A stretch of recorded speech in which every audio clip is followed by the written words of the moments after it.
right, welcome back to another episode of Broke Up, Not Broken. If you're going through a divorce, don't worry, you're not alone. This is your one-stop shop for mastering your life and your finances throughout the entire divorce process. Today, I'm thrilled to have Robert Hunt with us. Robert is the accountability guy and the co-author of the book, Nobody Cares Until You Do. He's a business owner in the Dallas-Fort Worth, Texas area and helps leaders remove the things that keep them from being their best. Robert is an executive coach who runs CEO groups in the Dallas-Fort Worth area and has been doing that since 2013. He brings that experience and wisdom to help people reach their goals. Going through a divorce himself was one of the hardest parts of his life, so he can relate to where many of our listeners find themselves today. So listen, if you're feeling overwhelmed by your divorce or your current station in life, please don't be. Robert is here to help us break it down so you can feel confident and prepared by creating a clearer picture of not only your financial situation, but how you can tackle some of the personal challenges that you might be facing as well. So grab a cup of coffee or your beverage of choice, buckle up, and let's once again get you personally and financially empowered. Robert, it's so great to have you with us today. Thank you so much. This is a great concept. I'm glad to be a part of your show. Yeah, absolutely, man. I appreciate you carving out some time to be with us. So if it's okay with me asking, sounds like you went through a divorce yourself in the past. I did. And here you are. You lived to get through it. You probably learned a lot of things from it, and you probably took some lessons away. So maybe share a little bit about, what that was like for you and how it, maybe have changed you as a person. Well, Guy, it's like 30 years ago, so it's been a long time, but I did survive it. It was the worst days of my life. It really was. I really liked being married to my wife, and 10 years into it, she just made a different life choice and just decided I wasn't going to be part of it. And I was really shocked and surprised and sad. And we had a 2-year-old little girl, and I came home from work and my house was empty, and she had taken my daughter all the way across town. It wasn't like she left the country and moved in with somebody else. And so it was like this really weird moment in my life. And I also found out through that the effort that we had been making to get out of debt and to pay off all these things, actually, she wasn't paying it. She wasn't even paying our normal debt. She was putting it all into another checking account. And I found out that once she left, we were many months behind in bills, and my checking account was zero when I went to go look at it the night I figured out what was happening. So, it was a weird time. I went through a bankruptcy. I spent $10,000 on legal fees to settle with my wife to get 30% time with my daughter. Lost everything, but I remember thinking when I was at that night at home, I'm just going to move to Maui and grow mushrooms on cow pies and sell them to tourists. I remember a dude in college that told me he grew mushrooms on cow pies and sold them to tourists and made enough money to pay his rent. And that was the thought I had that night when I came home. I'm like, I'm just going to leave the world. But I remember that 2-year-old little girl, and I knew that God had a plan for my life. I didn't see it at that moment, but I know who he is in his nature, and God doesn't screw us over. So it was a weird time. Lost friends, lost all kinds of things in the journey. Very, very tough. But at the point is that I got through it. 4 years later, I married my wife, who I'm married to now. We've been married 25 years, and she is my best friend, and she's awesome. And then we had a child of our own, James, together. So God has restored all the horrible things that I lost and more. Talk about a wild ride, but having that 2-year-old, that probably saved you from living on Maui. You might be having this conversation with me from your pineapple plantation or something, but so you go through this experience, and in that, and there's a lot to unpack there. There's from the emotional perspective and from the financial perspective. So I get this is a financial show, so I guess I'm gonna ask the financial question here.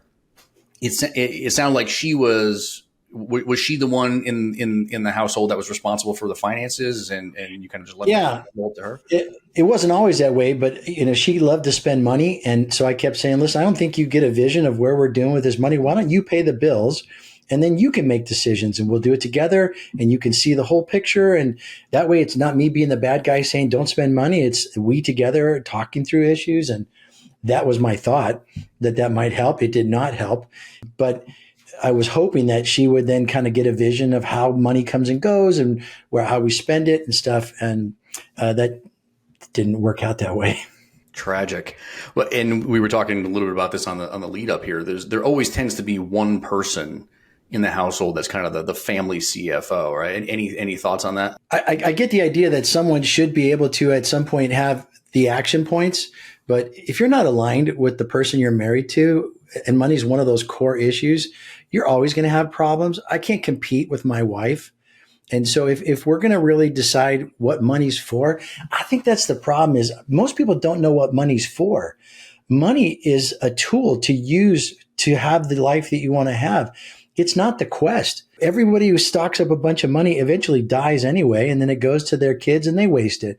And so you have to think about, what am I going to do with money? And to me, if God's given me a job to make a bunch of money and I just use it for me, that's kind of empty. I mean, it's fun to have stuff, but at the end of the day, I'm surrounded by people who are struggling and need help, family members, friends, the world, And so if I think money's a tool to make the world richer, including your life. And if we're not aligned in the way we look at money, it just becomes another thing to separate us and drive us apart. Yeah. So now you're doing this executive coaching, and it sounds like you've been doing this for a while now. Can you talk a little bit about what that looks like, the work that you do there? Because a lot of the people that we, even, existing clients that we have and clients that we've had in the past and people that are listening to our show, they're in the throes of it. They're in that, they're 30 to 50, 35 to 55-year-old age range. A lot of them are working in business, or they own businesses themselves, and they're trying to figure all this out. And, just the general responsibilities that go along with being in that demographic, right? Like you probably have a couple, you have a kid or two at that stage, and then you have your work responsibilities, and you have all these other personal responsibilities that you have. And then you get hit with the dreaded D word.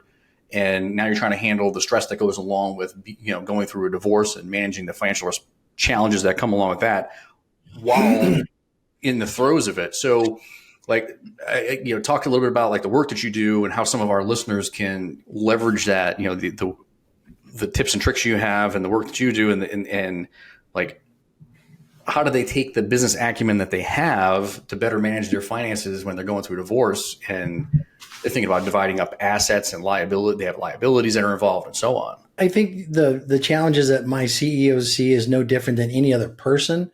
There just tends to be a bigger level of responsibility because you have so many lives involved in that. But I think at the end of the day, it really comes back down to you deciding what you want, what's your purpose. When I was going through a divorce, my focus was protecting my daughter. And my wife moved into a house with someone else and a bunch of other kids. And I didn't know those people. And I wanted to fight to have as much time with her as I could. You can have all my money. I'll make more money in the future. I want to protect my daughter. And so you have to step back and say, what do you really want? And whether it's a business owner or an employee somewhere, we all make decisions and trade-offs along the way. And so as you're fighting, CEOs can't lose vision of the reason and the purpose of their business any more than you can as you go through your divorce. Sometimes we get hurt feelings and we lash out about stuff and we make bad decisions, or we jump out of one bad relationship into another bad relationship. I've had people who own businesses who got screwed by a partner and brought in another partner, and that partner screwed them. And so, you have to really know who you're in business with, or marriage with for that matter. And I just think that it really comes back down to the vision for your life. We get to choose how we live our life. We can't choose how other people treat us, but we can choose how we respond to their actions. And I think that's where the emotional intelligence comes in as humans, that we got to look at things with a lot less emotion and a lot more about, okay, where am I going? What do I want? And if this doesn't fit, I don't chase that. I need to stay focused on what my ultimate purpose is. That comment really hits home, man, because, and I'll share with you why, mainly because, and if you listen to some of the other podcasts we do, and if you were sitting here and a fly on a wall on my wall throughout the course of the week, I must tell people all the time, you've got to remove that emotion out of these decisions, because if you just sit with it and you're just in that quagmire of emotions and you can't get past it, all it does is put you in a position where you just really start making poor financial decisions, right? So Yeah. that last comment that is really hits home. So you've got to be, and my go-to mantra is, you are the CEO of your life, right? You have got to be, put that CEO cap on and start making practical, pragmatic, emotionless decisions relative to the decisions you have to make. Right, you keep the emotion out of your conversations and the communication that you have with not only your kids but your soon-to-be Oh yeah. ex-spouse. Yeah. All of that stuff. So, but it can get emotional. And one of the things that I see happen, and this happened to me when I was going through my own divorce, I started to see my professional performance dip a little bit Mm-hmm. because we're all only human. You can only take so much. So what advice would you, if you were coaching me 7 years ago when I was going through my divorce, and I started talking about my performance is dipping, and I feel like I'm not giving anybody 100%. How do you handle that, or what are some tips and tricks you can provide to handle those stresses that come along with the divorce? Yeah. We talk a lot in our groups about the idea of margin, which is creating some kind of space between your limit and your load so you don't hit overload. And I think most people run on overload on a regular basis. You overload your calendar, you overload your finances, you overload your health, you stay up too late, you eat too much, you drink too much, you don't work out, you don't take supplements, you're stressing. All that stuff is just eating up all the bandwidth of your health. And then all that bucket just drains into the emotional side and we just explode. And so we have to learn to create enough room in our lives for things that are going to go wrong, and they all go wrong. And it gives us the ability to look at this whole thing like a machine, where if your car's not working right, you look at it and you listen and you turn the valve or you change the filter, you do things. And our lives the same way. That if we're realizing that we're constantly on overload and we're constantly working too many hours or we're not getting things done, we have to step back and look objectively and say, where do I change things? How do I put something in place or take something out in my time, my money, my health, so I can protect my emotion? When we're overloaded on our emotions, we make really bad decisions. And you never know when you're overloaded on your emotions till you're overloaded on your emotions. And all of a sudden you just explode and you act like a madman. And then, like, where'd that come from? What's wrong with him? Well, I didn't know I was so on the edge until I exploded. So since I can't measure my emotions, I have to be really diligent in my time, my money, and my health. And those things I can measure, I can plan for, and I can protect. And so some days I just don't get all the things done that you want to get done. Okay. Hey, we survived COVID. Heck, we survived 911. We survived Y2K. All this stuff that we've survived. Our success rate is 100%. We're still here. So it sucks sometimes. I get it. Life is hard, but we're going to survive. We're going to come through it. All you have to do is say, what do I want to look like at the other side of that journey? What I don't want to be is beat down, angry at the world, exhausted, without friends, without relationships, and just hurt.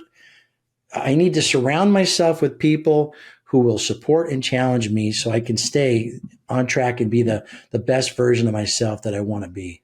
What did that look like for you when you were going through your divorce? Like, because you didn't have all this experience that you have now at that point. No, I didn't. Right? And they were talking 30 years ago. So you were, I'm just going to guess, you're kind of learning this as you go. And so what did that look like for you?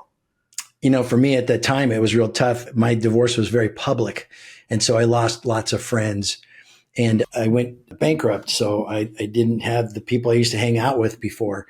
And I lived in some dude's house. He gave me 2 rooms for $300 a month, one for my daughter, one for me. And God continued to provide in ridiculously awesome ways. But I did not surround myself with people. I gutted it out. And it was really hard. And I think I made some pretty bad decisions. My lawyer was a lawyer. And so, we're $10,000 into it. And he goes, I don't know if this is going to be a good outcome for you.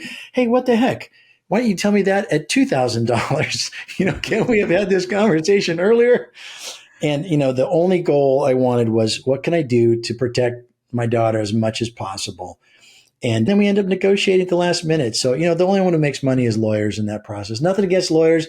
I have great friends who are lawyers. They're doing their job, but it's just a matter of that. So I didn't allow people to be in my corner to go, you sound pretty uptight about this. Maybe you ought to think twice before you respond, or invite people in to support me in my journey. My brothers were there. We started having brothers phone calls once a week. And they would talk me off the ledge a lot of times.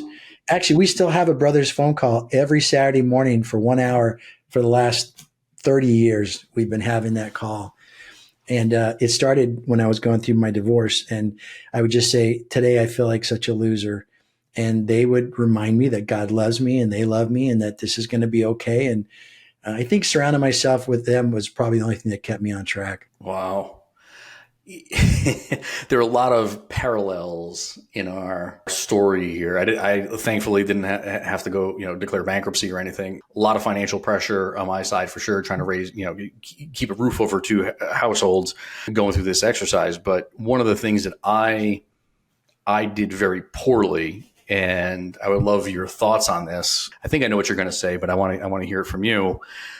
One of the things I did very poorly in my own divorce was keeping my personal and professional network at bay, where I didn't really share much with the people that I was working with. I mean, they knew a little bit because they could, they were kind of there on the day-to-day, the 9 to 5 with me with it. But, I was very surface level, right? In many ways, sharing the experience that I was going through.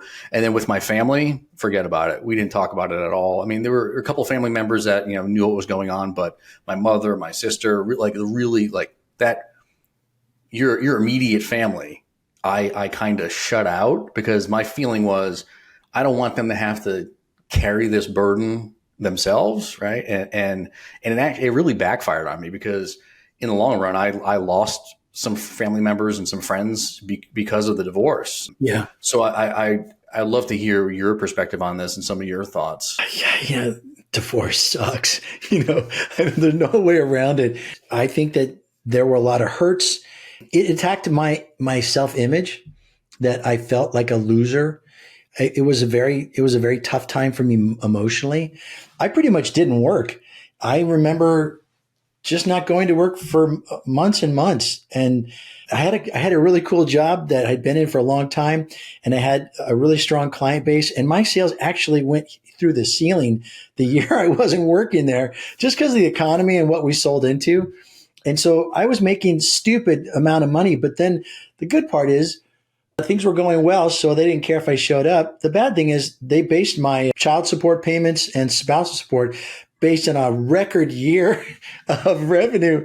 And so I had to live up to that. It was like there's always that learning curve. You can come back to the judge years later and say, well, business is down. But anyway, I didn't show up at work for the longest time. And they'd be like, hey, can you stop by and sign some of these documents? I'll go, yeah, maybe next week. And they were very kind to me because they knew I just my head wasn't in the game anymore. I was going to be this corporate guy. I had a career path.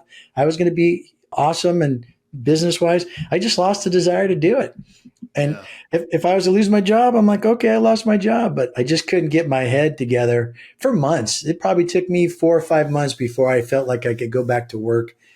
So I was very blessed to have a company that left me alone and let me survive. You were definitely blessed because I don't know anybody that that I've come across that had that level of leeway, so to speak. I certainly was not me. I was still very much working and traveling during mine, and it just continued to add to the stress because we are, I think, in many ways, all of us are in performance-based businesses, and if we don't perform, then we don't have a job. So it's ultimately, if you're listening to this and that's you, what I would say is don't be afraid to share with loved ones, and you have to pick and choose right at work and who you're going to share things with, and trust your judgment there, but learn from my mistakes. My mistake was really I just trying to really shut out my family, and in trying to protect them, and in hindsight, I really just kind of shot myself in the foot with that one. So that is one of the bigger regrets I have out of my own personal situation. But shifting gears now. I will say though, if I could add to that, I will say that it was a great time for me to reflect and see, what do I want my life to look like? Mm-hmm. And as I some part was taken away. So you look at what you got left and go, well, with what I got left, what do I want to do with it? And it was a very good time of grounding and seeking the Lord and asking him, hey, what do you want my life to look like? And then being really intentional. So one of the things we did is we put away the TV. We had one, couldn't afford cable. So we used to watch, we used to watch videos, a lot of Disney videos, but I put it in the closet. And so when we came over, it wasn't like the babysitter. I realized, hey, I only got 5 days with her in a row, and I don't want to waste it watching TV. And so we built Barbie clothes. We learned how to cut out the shape of a dress and staple the edges and invert it, and it was a Barbie dress. And so we did cool stuff like that. And we because I didn't know how to sew, and so we did stuff together. But we made intentional time together, and I would bargain with things that I could say, this is a thing to be with my daughter at, so I'll go to that, but this thing I'll pass on. And so it just really was a great time of changing the way I saw the world and my life, and then creating what you want to have from the leftovers. Maybe you got screwed in the deal, maybe, but at the end of the day, nobody cares. And you still got to live your life, and your kid's still counting on you. And you could be a victim the rest of your life if you want, or you can say, that sucked. And now I got to figure out a plan. My kids need me. The world needs me. I need me.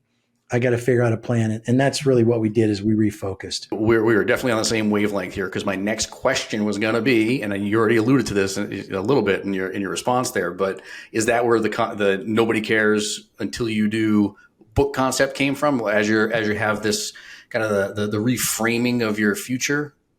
No, not at that time. It really came about as I watched my 15-year-old son live life and try and take on challenges and just come back from school and say how bad a teacher was, or how bad the coach was, or how bad his friends were. And I just kept saying, dude, at the end of the day, nobody cares if you got a bad teacher or a bad boss or a bad spouse. They just expect you to show up and own it. And you're going to have to figure out a way to deal with injustice in your life, because at the end of the day, nobody cares. And it's really true. And so in 2020, when COVID hit, I watched the whole world just fall apart. And everybody was blaming everybody. You vote for Trump, I hate you. You didn't vote for Trump, I hate you. I mean, everything was just pointing fingers and blame. And it was at that time I was watching my clients have to own things that the world was throwing on them unfairly. And I watched the ones who said, okay, that sucks, but I still got to own it. What do I do here? And the ones who said to themselves, look, nobody cares. I got to fix this. I got to find a solution. They rose above all the really horrible times.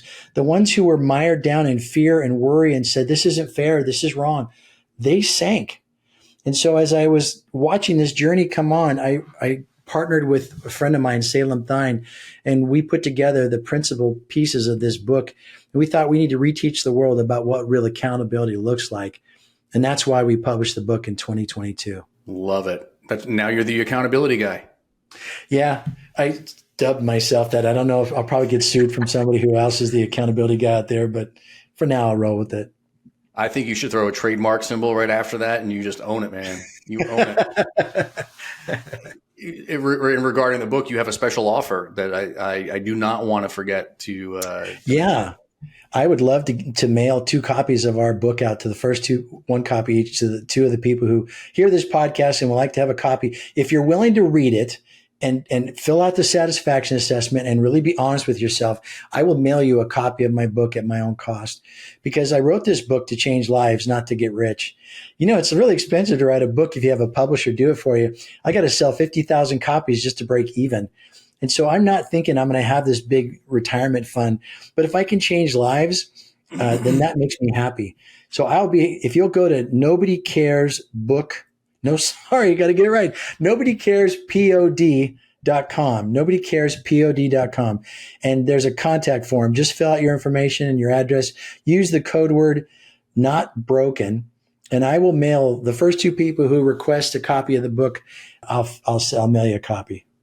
Love it. Love it. Love it. Love it. We are definitely, and if you're driving and you're not in a place where you can jot down this information, don't worry. As always, this will be in the show notes. So we'll make sure we add all the important links to the show notes, so you can go back to there, be one of the first to comment on the website, and we'll get you a free copy of this amazing book.